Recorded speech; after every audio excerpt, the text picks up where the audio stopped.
우리에게 주시는 하나님의 말씀입니다. 신약성경 누가복음 4장 16절에서 30절입니다.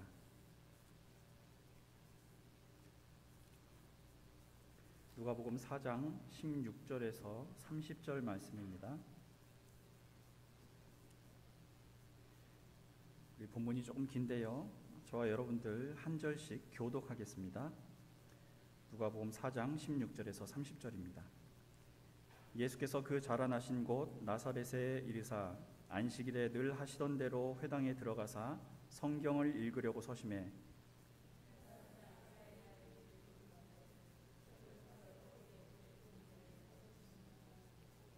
주의 성령이 내게 임하셨으니 이는 가난한 자에게 복음을 전하게 하시려고 내게 기름을 부으시고 나를 보내사 포로된 자에게 자유를 눈먼 자에게 다시 보게 함을 전파하며 눌린 자를 자유롭게 하고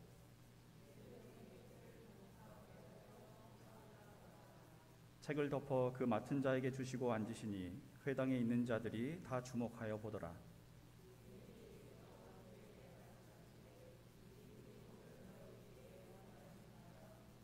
그들이 다 그를 증언하고 그 입으로 나오는 바 은혜로운 말을 놀랍게 여겨 이르되 이 사람이 요셉의 아들이 아니냐.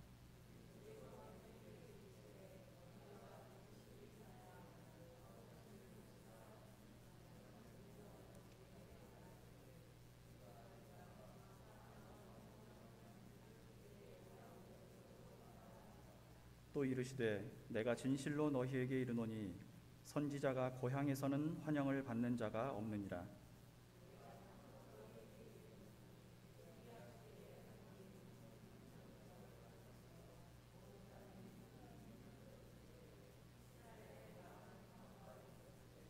엘리야가 그중 한 사람에게도 보내심을 받지 않고 오직 시돈 땅에 있는 사렙다의 한 과부에게 뿐이었으며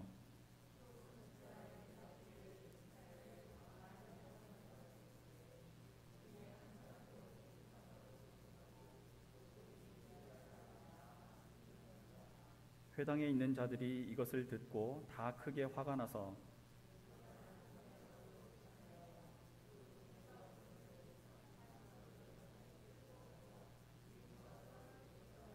함께 읽겠습니다. 예수께서 그들 가운데로 지나서 가시니라. 아멘. 오늘도 예배에 함께 하신 여러분들 환영하고 축복합니다. 지난 주일에는 예수께서 천국에 대해 가르쳐 주신 내용을 보았습니다. 견디기 어려운 일들이 계속되고 삶이 무너져서 하나님밖에는 의지할 곳이 없는 이들이 있지요. 이런 이웃들을 보고도 공감하지 않고 동떨어진 채 생활하는 사람들은 하나님 나라에 합당하지 않다라는 내용이었습니다. 이렇게 분열과 차별, 자기 이익만 추구하는 죄로 가득한 땅에 예수께서 복음을 들고 오셨습니다. 성전의 휘장을 찢으신 것처럼 사람들 사이를 막은 담과 벽을 허무시기 위해서 성과 속의 차별을 없애시기 위해서 오신 거지요. 그러나 사람들이 기대하던 강력한 메시아의 모습이 예수께는 없었습니다. 심지어 그분의 행적을 전해들은 세례자 요한조차도 제자들을 보내서 그 메시아가 맞습니까? 라고 확인하고 싶어 했을 정도였지요. 이런 생각에 대해서 예수께서는 나로 인해 실족하지 않는 자는 복이 있다라는 말씀으로 일침을 놓으셨습니다. 이것은 자신이 사람의 기대나 바람이나 기도대로 움직여주는 존재가 아니라 하늘 아버지의 뜻대로만 행하는 존재라는 무언의 메시지였다고 말씀드렸습니다. 그래서 성경 구절을 행간마다 숨어있는 이런 메시지는 복음을 바로 이해하는 데 너무 중요하다고도 했지요. 지금 우리가 가지고 있는 신앙이 올바르게 서 있는가, 이걸 판별하는 기준이 되기 때문입니다. 우리는 하나님의 호흡, 그분의 생명을 지니고 사는 존재들이지요. 생명이란 어쩔 수 없이 그 필요한 것들이 충족되어져야 살 수 있습니다. 그래서일까요? 우리 기도의 대부분은 하나님의 능력과 그 손으로 주실 것들을 바라는 내용들로 가득합니다. 이런 기도가 무조건 잘못된 기도입니다, 이렇게 말씀드리는 건 아니고요. 그래도 건강하고 바른 신앙이란 하나님의 능력을 나에게로 끌어오겠다고 울부짖으며 기도하는 신앙이 아니라 나 자신이 겸손한 마음으로 그분 앞에 나아가서 무릎 꿇는 신앙을 말합니다. 그래서 신앙인들은 자신의 신앙이 지금 어느 곳을 향해 있는지를 늘 점검해 보아야 하는 거지요.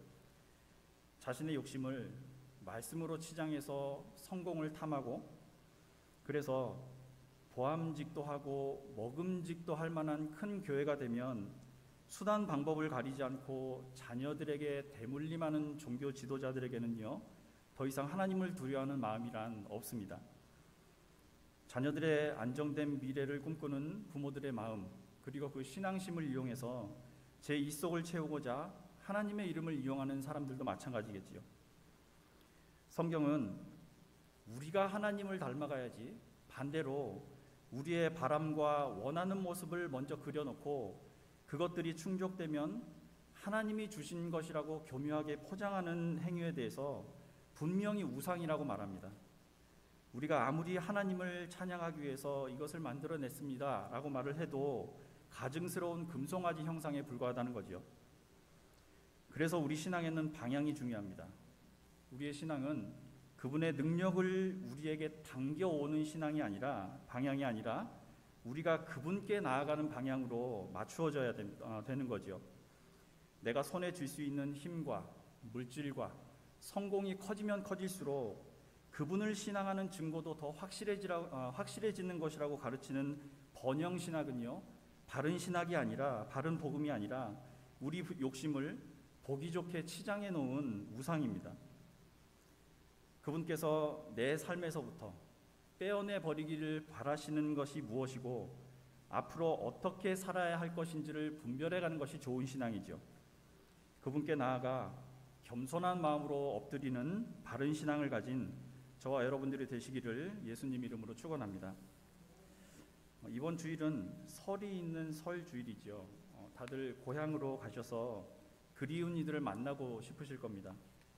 그리웠던 곳에서 온갖 잡다한 일로 지쳤던 마음을 털어놓고 오셔야 될 텐데 올 한 해는 그것마저 여의치 않아 보입니다. 살다 보면 우리 내면이 바짝 말라버린 흙더미처럼 팍팍해지는 경험을 하게 마련인데, 충분히 쉬어야 할 명절에도 그러질 못하니 더 많이 지칠 겁니다. 특히 아무도 자기를 필요로 하지 않는 것 같은 생각에 사로잡힌 이들은 더 심하겠지요. 그래서 요즘에는 가상의 공간, 인터넷에 공간을 만들어 놓고 또 자기와는 전혀 다른 모습을 만들어 놓지요. 그리고 사람들의 관심을 구해보기도 합니다. 그런데 이런 일들조차 뜻대로 안 되거나 사방이 벽으로 막막하게 막혀 있는 것 같은 일이 계속되다 보면 자존감은 더 떨어지게 되죠. 그런 좌절과 절망은 마치 나를 귀신 들린 사람처럼 만들어버리기도 합니다. 심한 경우에는 귀한 생명을 스스로 놓아버리는 안타까운 지경까지 몰리기도 하지요. 자, 누군가의 심령이 무너지는 바로 이 순간에요, 우리 신앙의 핵심이 있습니다. 스스로 나 하나 사라져도, 이 땅에서 사라져도 아무도 슬퍼해 주지 않을 거야, 이런 절망이 마치 날카로운 칼끝처럼 내 안을 깊숙이 파고 들어올 때가 바로 예수의 사랑이 필요할 때라는 거지요. 그럴 때 예수께서 받으셨던 메시지가 하늘 아버지 자녀인 너를 내가 좋아한다, 너는 오늘 나와 함께 낙원에 있을 것이다, 이런 메시지로 바뀌어서 저나 그들에게 전해져야 하는 겁니다. 그리스도인이라면 누구나 예수께서 나에게 이런 말씀 해주시기를 원하실 겁니다. 우리는 예수께서 말씀하신 이 낙원, 천국을 본향이라고 표현하지요. 본향이란 말은 본디 고향, 누군가의 첫 조상이 비록된 곳이 본향의 뜻입니다.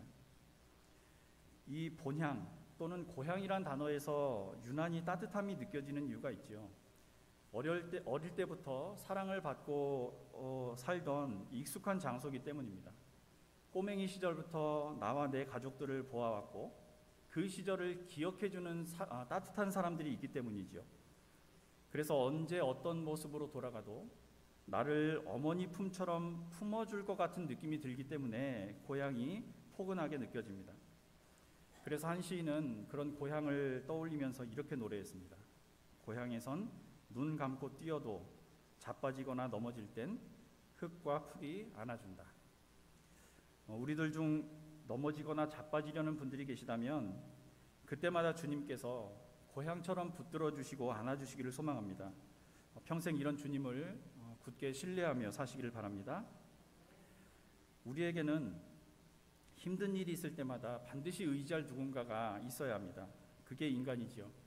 한자로 사람 인자에 대한 해석을 아실 겁니다. 사람이 사람에게 기대어 있는 모양인데요, 혼자서는 살 수 없고 반드시 누군가에게 기대서 살아가야 한다는 존재가 인간이라는 뜻이겠지요. 이 획의 모양새를 보면 두 획 모두요 비스듬하게 서 있습니다. 한 지점에서만 서로 맞닿은 모습을 하고 있는데, 한 획이 사람 하나를 뜻한다면 이 비스듬하게 서 있다는 것은 아마도 인간이 혼자 서지 못한다는 뜻일 겁니다.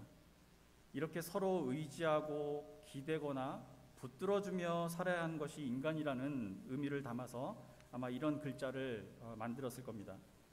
혼자서만 잘난 사람, 나 혼자 이것들을 다 이뤘어, 너희들이 한 게 뭐야, 이런 교만한 사람들을 보면 우리는 저건 인간도 아니다 이렇게 말합니다.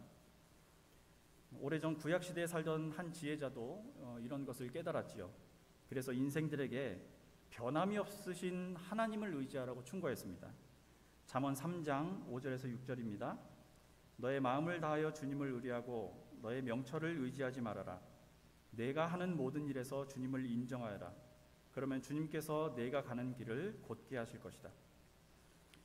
언제든 돌아가도 품어줄 수 있는 고향이 있다는 것, 그리고 힘들 때 기댈 곳이 있다는 건요, 우리에게 너무나 큰 힘이 됩니다.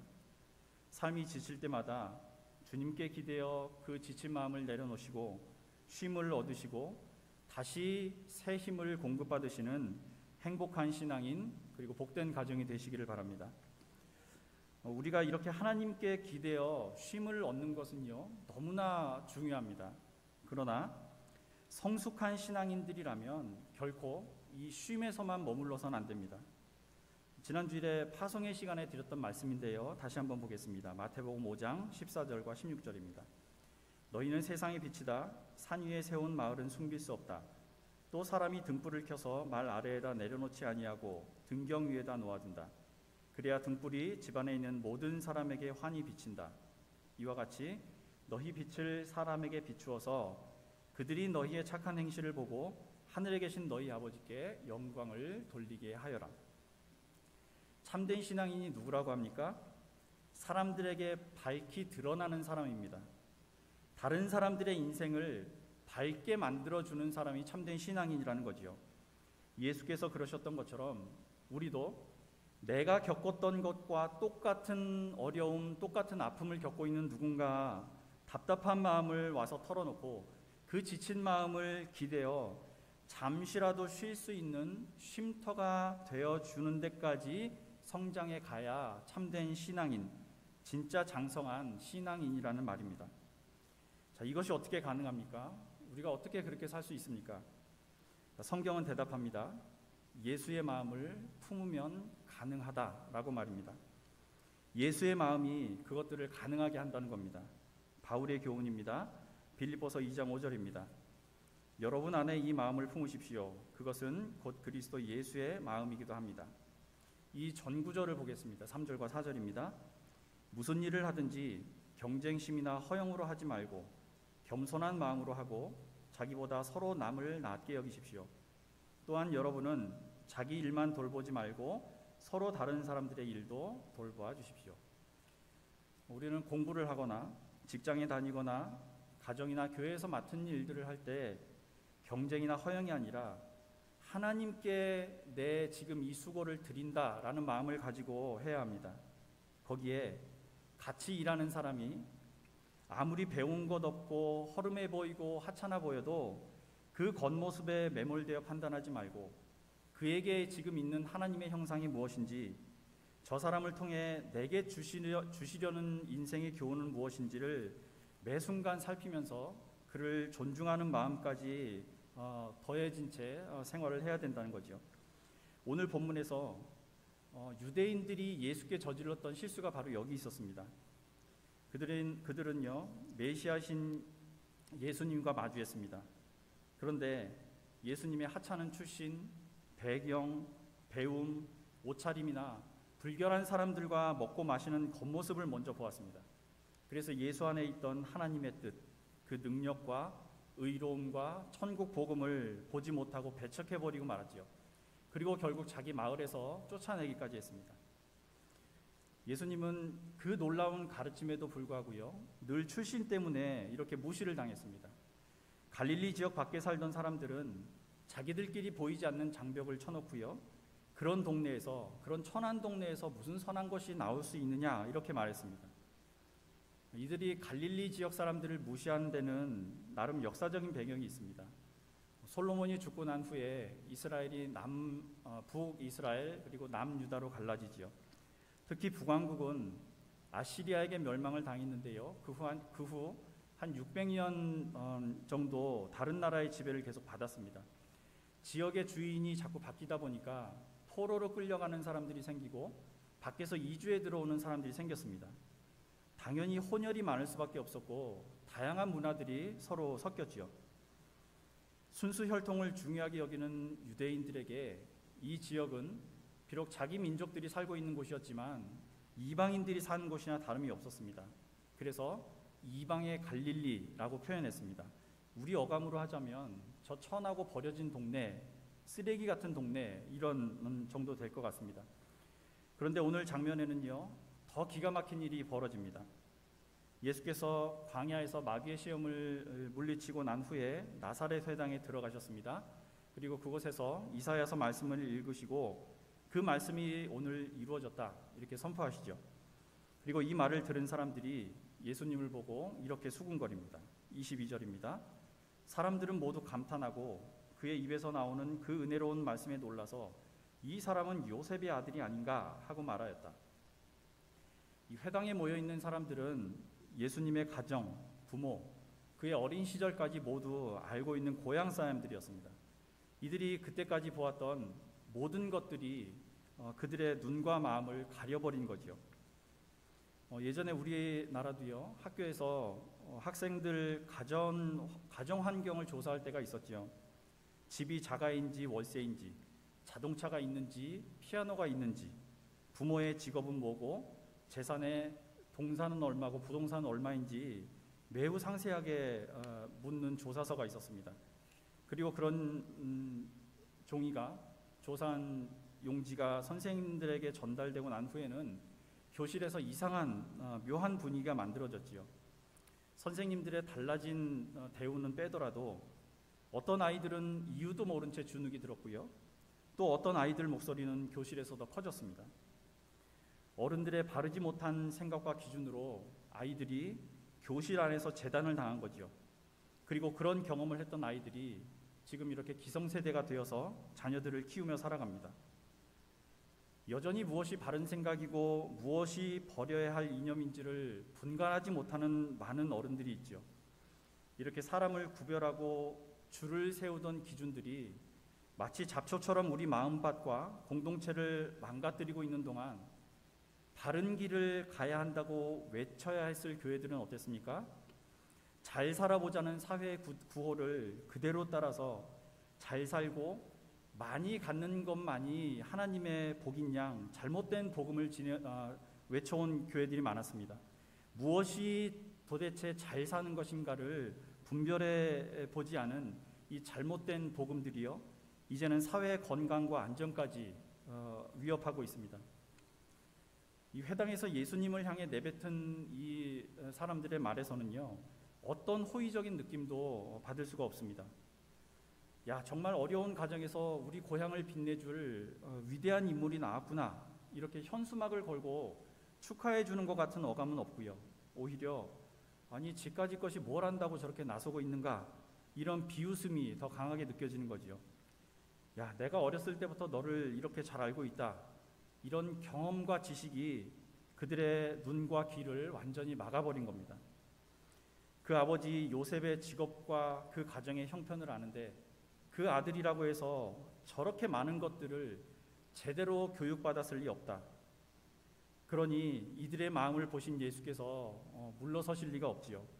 오히려 당신들이 그렇게 편협한 생각을 품고 있는 한 당신들에게 임할 하나님의 구원은 없다. 이런 취지의 말씀을 하시죠. 그리고 그 말을 듣자마자 더 화가 난 이들은 아예 예수님을 벼랑으로 끌고 가서 거기에서 예수님을 떨어뜨리려고까지 하지요.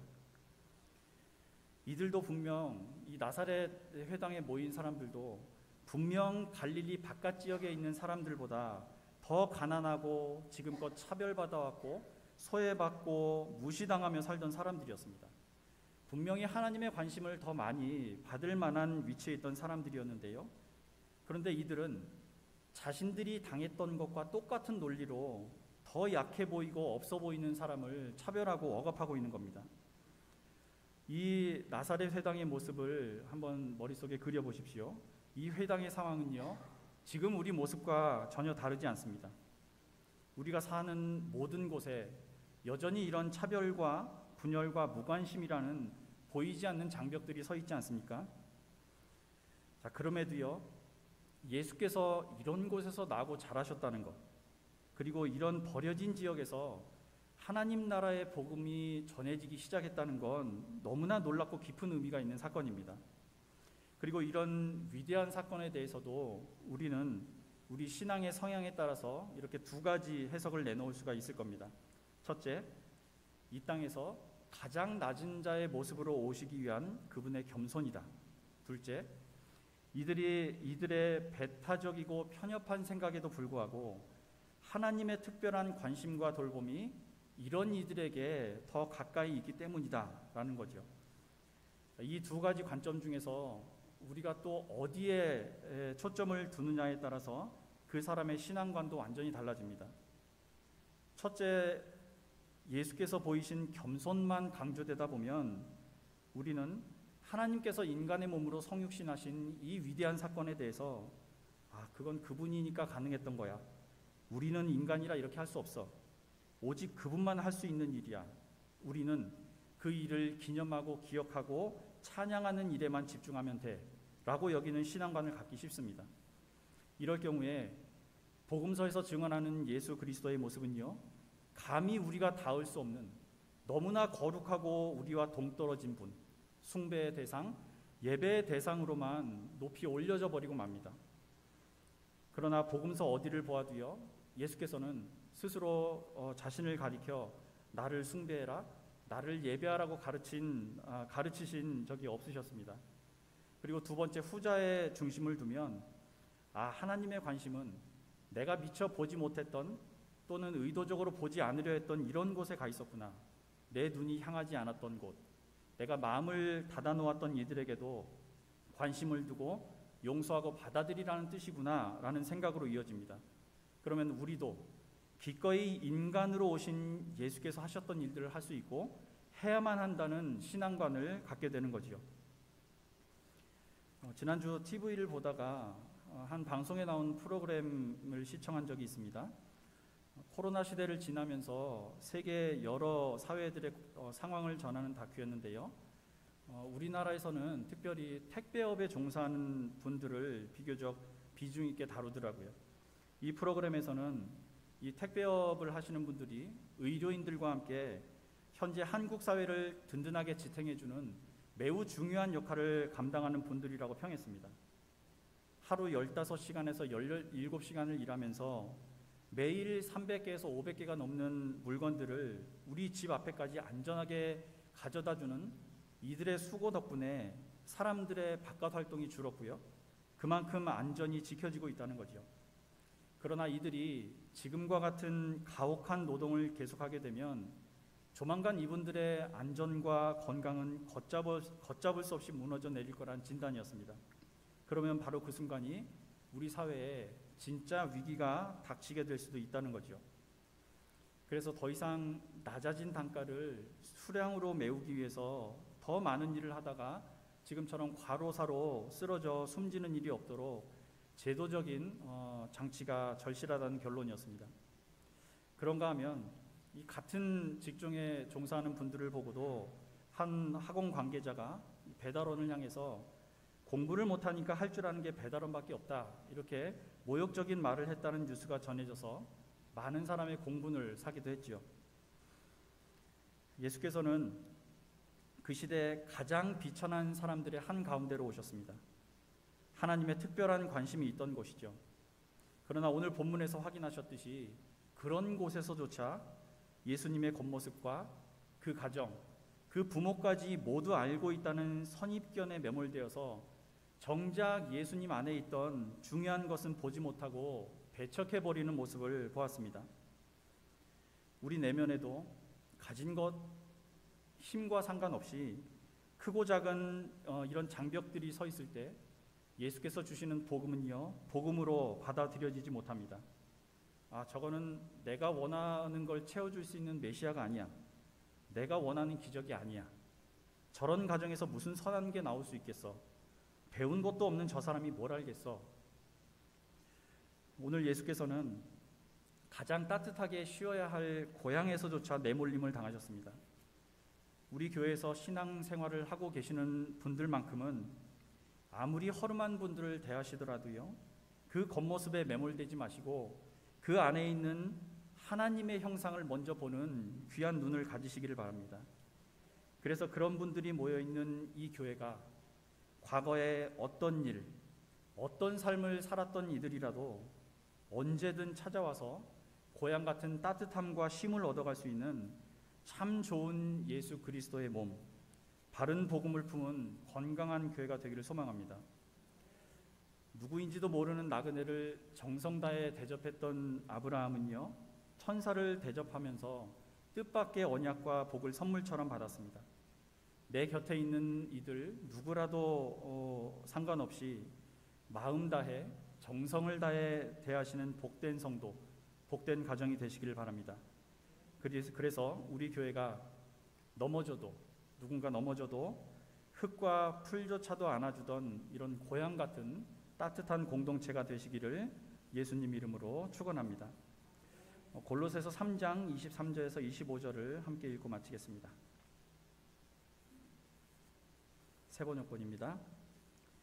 무슨 일을 하든지 사람에게 하듯이 하지 말고 주님께 하듯이 진심으로 하십시오. 여러분은 주님께 유산을 상으로 받는다는 사실을 기억하십시오. 여러분이 섬기는 분은 주 그리스도이십니다. 불의를 행하는 사람은 자기가 행한 불의의 대가를 받을 것입니다. 거기에는 사람을 보고 차별을 하는 일이 없습니다. 아멘. 준비된 자료를 보시고 공동기도 드리겠습니다. 주님, 당신을 밀쳐 떨어뜨리려는 고향 사람들 한가운데를 지나시면서 무슨 생각을 하셨을까요? 땀이 피가 되도록 답답하고 억울하며 원통한 일을 당해보셨기에 인생이 겪는 슬픔의 깊이를 아시는 주님, 이제는 우리에게 실패한 시험 때문에 낙심하지 마라. 실패한 사업 때문에 주저앉지 마라. 실패한 사랑 때문에 가슴치지 말라 하십니다. 능력의 주께서 함께 하실 때 절망과 눈물과 위태로움은 가뭇없이 사라져 버릴 것을 신뢰하오니 우리를 무너뜨리려는 어둠과 차별의 장벽을 뚫고 독수리처럼 솟구치는 인생이 되게 하옵소서. 얼어붙은 겨울을 보내고 온갖 만물이 뿌리를 뻗는 희망의 새 시대를 기대합니다. 주님의 마음으로 세상을 밝히며 살게 하옵소서. 예수님 이름으로 기도합니다. 아멘. 찬송